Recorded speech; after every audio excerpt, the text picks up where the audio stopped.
আতঙ্কে আরও একজনের মৃত্যু হলো। এবার ঘটনাস্থল ভাঙড়ের জয়পুর। পরিবার এবং এলাকার তৃণমূল কংগ্রেস নেতা তথা ক্যানিং পূর্বের বিধায়ক শওকত মোল্লা তিনি বলছেন এসআইআর আতঙ্কের কারণেই তার মৃত্যু হয়েছে। শওকত মোল্লা সেই পরিবারের সঙ্গে গেছিলেন, তাদের পরিবারের পাশে থাকার তিনি অঙ্গীকার করেছেন। তিনি কি বলছেন শুনবো। তবে আপনি তো গেছিলেন, কথা বললেন, কি মনে হচ্ছে পরিবারের সঙ্গে কথা বললে কি করে মৃত্যু হলো? দেখুন, আমি ওনার স্ত্রীর সঙ্গে কথা বললাম। ওনার বাড়ি হচ্ছে মিনাখা অঞ্চলে থেকে শ্বশুর বাড়িতে থাকে দীর্ঘদিন ধরে। এসআইআর চালু হওয়ার সঙ্গে সঙ্গে গত 2-3 দিন ধরে একটা আতঙ্কের মধ্যেও আছে। বাড়িতে বারে বারে বলছি, তো সেই তো আমার তো কোনো কাগজপত্র নেই, আমার তো এসআইআর আমি কিছু করতে পারবো না, ধরে নিয়ে যাবে, বেঁচে থেকে কি লাভ, এই ধরনের কথাবার্তা বলছি।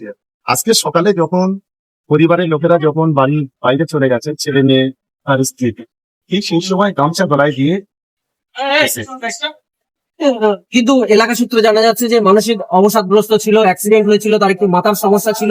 বিরোধীরা সুর চড়াচ্ছে যে শওকত মোল্লা ফালতু রাজনীতি করার জন্য ওখানে গেছেন। আমার কাছে ওনার ওয়াইফের ভিডিওটাও আছে, আপনারা তার বক্তব্যটাও শুনতে পারেন। আমরা তার বাড়িতে গিয়েছি, তার পরিবারের সঙ্গে কথা বলি, তারপরে আমরা এই ঘটনাটা জানি। যাতে তাকে নিয়ে এই মুভমেন্টটাকে ঘুরিয়ে দেওয়ার জন্য কেউ এটা নোংরামি করছে। তার পরিবার, তার স্ত্রী যখন বলছে, তার স্ত্রী মানে সঠিক কথাটাই বলছে, আমি অন্তত মনে করি। এখানে যারা নোংরামি খেলা করছে এই বিষয়টাকে নিয়ে অন্যদিকে ঘোরানোর চেষ্টা করছে, আমরা এটা তীব্র নিন্দা করছি। আমি পরিবারের কথা শুনবো না গ্রামের লোকের কথা? আমার পরিবারের কথা শুনতে হবে। যে পরিবারের স্বামী স্ত্রী ছেলে মেয়ে বসবাস করে, সেই তার স্ত্রী যে বলছে। আপনারা পরিবারের পাশে আছেন?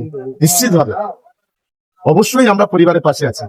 আমাদের সর্বভারতীয় তৃণমূল কংগ্রেসের সাধারণ সম্পাদক অভিষেক বন্দ্যোপাধ্যায়ের নির্দেশে আমরা তাদের বাড়িতে গিয়েছিলাম।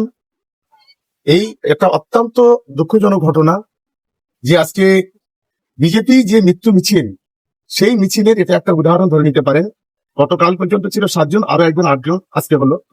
এবং বিজেপির বিরুদ্ধে আমি সর্বস্তরের মানুষকে তাদের অনুরোধ করব এই সমস্ত ঘটনার প্রতিবাদ করা। এবং আপনারা আতঙ্কিত হবেন না, আমাদের সর্বভারতীয় তৃণমূল কংগ্রেসের সাধারণ সম্পাদক অভিষেক বন্দ্যোপাধ্যায় এবং আমাদের মাননীয় মুখ্যমন্ত্রী মমতা বন্দ্যোপাধ্যায়, তারা বলেছেন যে বাংলায় একজন বৈধ ভোটারের যদি নাম বাদ যায় তাহলে এটা বৃহৎ আন্দোলন হবে। ফলে কারোর আতঙ্কিত হওয়ার কোনো কারণ নেই। সরকার আপনার পাশে আছে, দল আপনার পাশে আছে, আমরা আপনাদের পাশে আছি, এইটুকু সকলের কাছে আবেদন করব। খুব আতঙ্কে ভুগছিল। ওটা সকালে উঠিয়ে যখন বাড়ির লোকেরা যখন বাইরে গিয়েছে, সেই সময় গলায় গামছা দিয়ে মানে দড়ি দিয়ে, না এটা পরিবারের লোকেরা বলছে, ওরা মা বলছে যে এসআইআর আতঙ্কে মারা গেছে। কি বলবেন যে এসআইআর চালু হওয়ার মুখে এই ধরনের ঘটনা ভাঙড়ে? মৃত্যুর মিছিল দেখতে চেয়েছিল, বাংলায় সে মৃত্যু শুরু হয়ে গেছে। এ পর্যন্ত গতকাল পর্যন্ত ছিল 7 জন মারা গিয়েছিল, আজকে আরো 1 জন মারা গেল, মোট 8 জন মারা গেল।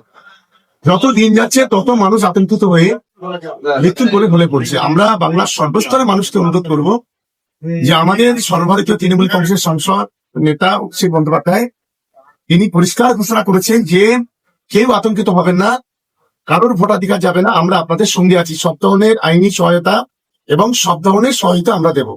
তারপরেও অনেক মানুষ নিজেকে ঠিক রাখতে পারছে না, অনেকে মৃত্যুর মুখে ঢলে পড়ছে। আমরা পরিবারের প্রতি সমবেদনা জানাচ্ছি এবং সবাইকে অনুরোধ করবো যে কেউ আতঙ্কিত হবেন না, এসআইআর হোক তাতে কোনো অসুবিধা নেই, কিন্তু আমরা বিজেপির চক্রান্তের বিরুদ্ধে আগামী দিনে মানুষের কাছে এই মেসেজটা পাঠাবো।